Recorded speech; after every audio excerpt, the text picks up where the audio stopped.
ওকে, যিনি শুরুয়াত থেকে আছেন এবং সেরকম কাজের সাথে আমাদের খুব সহযোগিতায় আছেন, প্রতিটা ট্যুর টার্গেটকে অ্যাচিভ করেছেন, আমাদের মানবাজার শহর থেকে বিলং করেন। আপনারা অবশ্যই বুঝতে পারছেন সেরকম কথা বলার সুযোগ করে দেওয়ার জন্য স্যারকে অসংখ্য অসংখ্য ধন্যবাদ জানাই।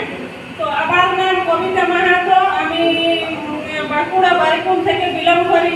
তো আমি একটা এরকমই কনসেপ্ট খুঁজছিলাম যাতে মানে ফ্যামিলির মধ্যে একটু সাপোর্ট করতে পারি বা কিছু রোজগার ইনকাম করতে পারি। তো এখানে আমি মালা অনলাইন শপিং পেয়ে আমি অনেক অনেক ধন্যবাদ। তো এখানে আমি মালা অনলাইন শপিং যার কাছ থেকে যুক্ত হয়েছি বা যার কাছ থেকে পেয়েছি সেটা আমি তাকে অনেক সবসময় ধন্যবাদ জানাই, মিস্টার সঞ্জয় কুমার মাহাতোকে।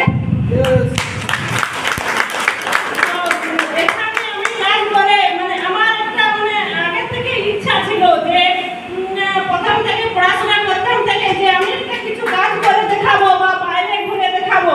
তো প্রথম যখন আমি ঘরে মানে কি বলবো স্ত্রী হয়ে আসি তখন আমাকে অনেকদিন আমাদের ফ্যামিলিতে ইয়া ছিল যে ঘরের বউ বেশি বাইরে যাওয়া বন্ধ ছিল।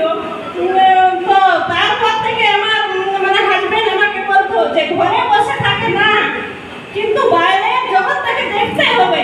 তো আমার একটা মানে জেদ ছিল মনের মধ্যে যে আমি একটা কিছু মানে বাইরে দিয়ে যাই, ইনকাম করে স্বামীর হাতে 10 টাকা হোক 5 টাকা হোক ফ্যামিলির মধ্যে আমি তুলে দিব।